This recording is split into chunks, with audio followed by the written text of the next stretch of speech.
Ok, số đây nè thằng ngọc ní ngày nít nhom xôm bà hai trẻ trông chùm mùi nâng cả nề bỏ dương và to tiết trứng trẻ trông chùm mùi nâng cả ní cứ dương miền hai hái xem mẹ ở chừng tàng lấy châu là cả ní sổ mà đông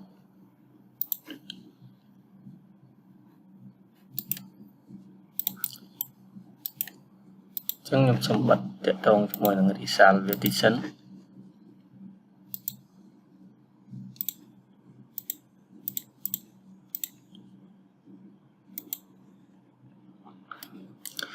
chẳng xem các cái này số dương ai bảo cầm thì trơn không từ từ mùi hay dương ai bảo cầm thì sinh nằm bay spot check view bật time có bàn tay được không cầm thì robot có dương ai cái này về bàn đài và sinh chỉ dương trong còn thằng cầm thì robot về riêng slow tích để sao việc cật mà đón mà element chẳng về tại cà phê là bảy tiếng tuột bàn tay có dương được ai chơi việc bàn tại thế chẳng có thứ họ thà nhưng trong cái này số ní rồi son này chẳng dương select là lừa về máu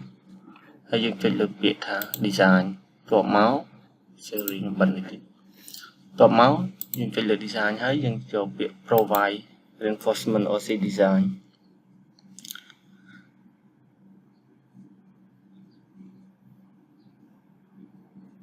chẳng phải là dương chọn lừa viết về năng lượng tiền mỗi nít cái line load combination manual load combination ní dân chỉ dương miền combine load chọn viên năng load tầng off nó không có lại nữa hay bây giờ ta lệ khăn ULI và này ta lệ khăn ultimate load chẳng lại nâng về load thải auto hay cho dương chạy ok mà chẳng một tôi bây giờ ok máu này về load geometry một cặp box so bài này chẳng tiền cặp bộ tiền ấy nó cứ về trầm trời tam có bộ là dương ban bạc cao chẳng coi về load ở năng hái dương cho mà ngày này lại thay vì call reinforcement ní chỉ thứ tới nơi cái này ní dương ai cần nọt ban mà chỉ nguồn đài thì họ thả lại ní ba parameter ní cứ tiện thông cho mỗi năng đài mề đài chẳng dương thì họ thay dương design đài đập của mỗi lý cầm lăng bao vía buồn hỏi hay chân nguồn tam tư niệm ở ăn bi ní chân nguồn màn đạm thì họ thập phí ăn ha chân nguồn bày đạm trắng dương sợi lệch máu top một tiết stirrup của thì họ thả đại con dương và mùi lý bột mồi sam phém anh đi dùng bột mồi sam phém bột tập phép ní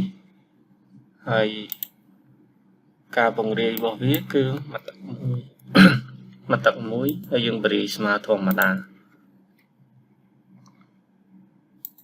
cái này dương thay up to slab rồi có thay up to beam có món additional đại time cái này dương bây giờ chỉ dương bật time đại con cứ dương trên lừa việcแบบnày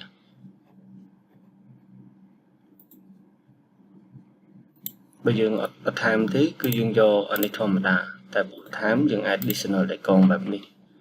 có máu dương ok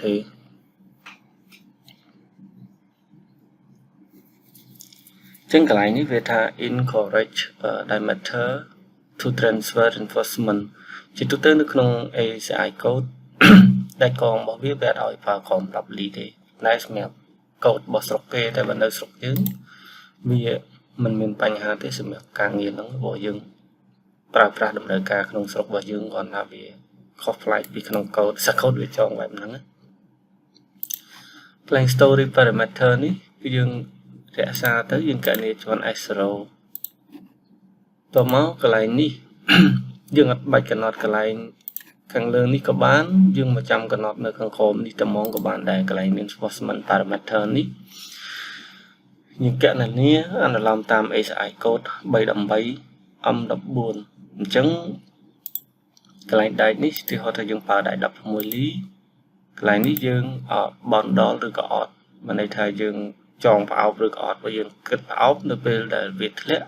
វានឹងញាត់ដែកបន្ថែមវា design បញ្ចូលដែកបន្ថែម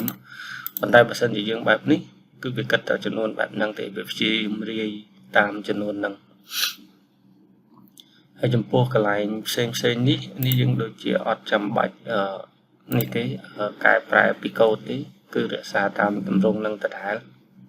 spacing របស់វាគឺ4ហ៊ុន spacing E2 នេះគឺ4ហ៊ុនកន្លះកន្លែងហ្នឹងជាទូទៅពេលខ្ញុំកំណត់ខ្ញុំ save ជា001បែបនេះអញ្ចឹងអានេះជា parameter ដែលខ្ញុំធ្លាប់ save អញ្ចឹងពេលដែលយើង save ម្ដងហើយគឺយើងគ្រាន់តែចុចចូលវាគឺអ្វីដែលយើងបានកំណត់ហ្នឹងគឺវា load មក auto តកតងជាមួយនឹងដែកកង diameter គឺយើងឲ្យវា auto ដែរហើយ section យើងយក field មួយនេះ double bar យើងនៅរក្សា sharp គឺយើងរត់ត្រង់អញ្ចឹងយើង select លើ001យើង save as មកថ្ងៃក្រោយឡើងយើងអត់បាក់កំណត់ទេយើងគ្រាន់បើកមកបើក001ហ្នឹងគឺអូខេមកតមកទៀតតកតងជាមួយនឹង calculate option ពីហ្នឹងយើងកំណត់មួយណាមុនក៏បានដែរអានេះគឺខ្ញុំបាន save ដូចគ្នាដែរកន្លែងនេះគឺខ្ញុំ fix តកតងជាមួយនឹង cover គឺយើងគិតត្រឹម transversal reinforcement គិតត្រឹមដែកកងគឺ3ហ៊ុនអានេះយើងគិតទៅដល់ដែកដែកចសដែកប្រហូតដែកមេអានេះយើងគិតដល់ពាក់កណ្ដាល axis របស់វាអញ្ចឹងយើងគិតត្រឹមដែកកងគឺ cover 3ហ៊ុនយើងចុច fix វាមកឲ្យវាគិតត្រឹម3ហ៊ុនហ្នឹងអានេះខ្ញុំ save as ដូចគ្នាដែរហើយតកតងមួយបេតុងគឺយើងប្រើ strength concrete 4.5 វាស្មើនឹង31 MPa បើសិនជាយើងប្រើ4 strength របស់វាគឺថយប៉ុណ្ណឹងតែនេះ strength auto របស់កម្មវិធី unit weight គឺ 2447 អញ្ចឹងវា24កន្លះស្មើនឹង24កន្លះរបស់គីឡូញូតុនក្នុង1ម៉ែត្រគីបហើយថ្មគឺយើងប្រើថ្ម20ទំហំចូលតាមទិសធំថ្មអង្ដើហើយជាប្រភេទ lightweight concrete បើសិនជា lightweight concrete modification factor lambda របស់វាស្មើ1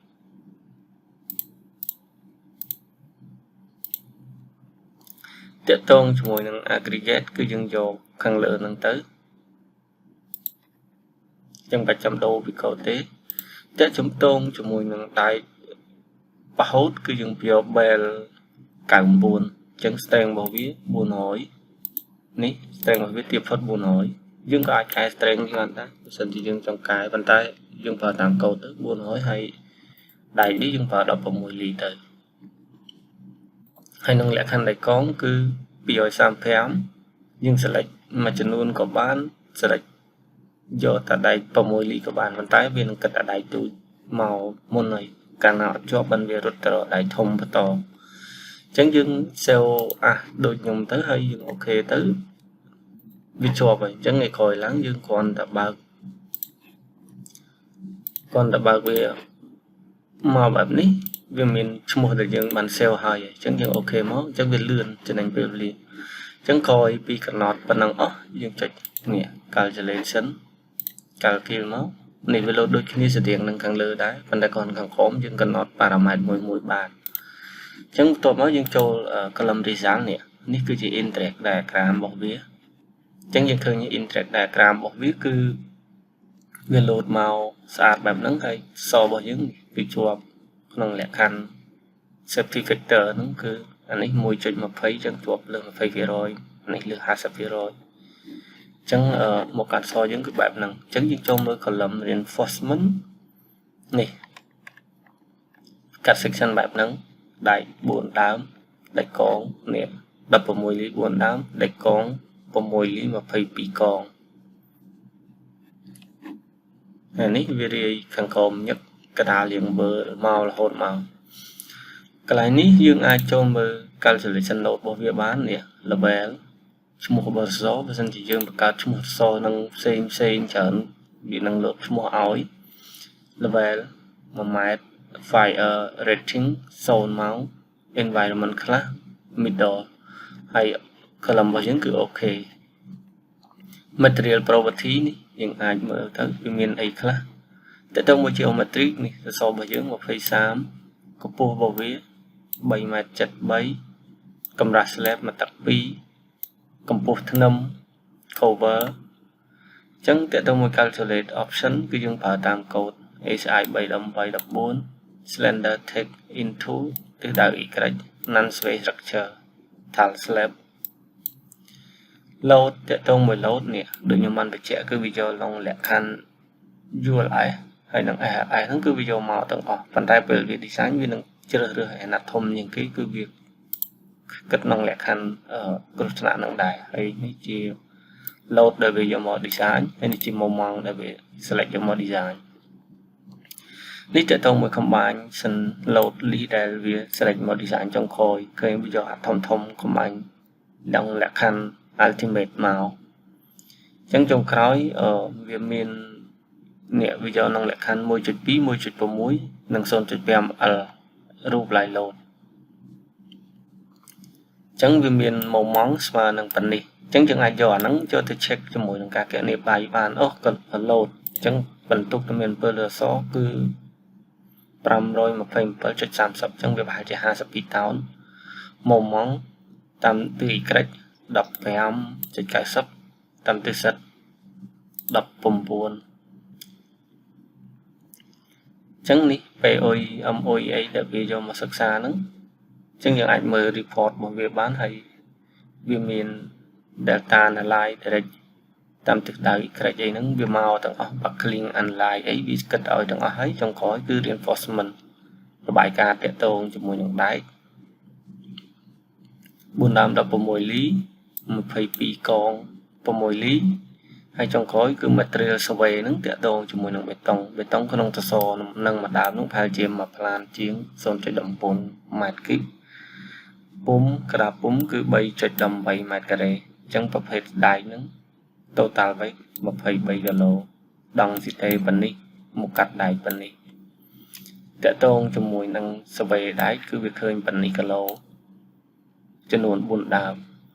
អានេះតើតងមួយដៃកងគឺវាឃើញប៉ុណ្នេះគីឡូអញ្ចឹងវារបាយការណ៍នេះវាសឹងថា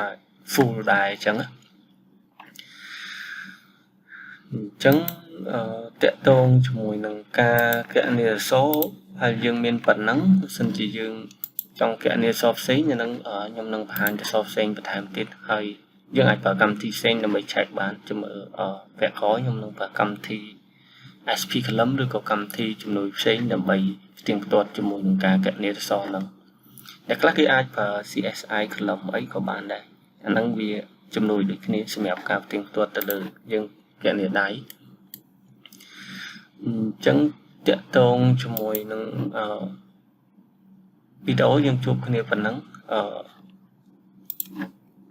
ជួបគ្នានៅវគ្គបន្តអរគុណ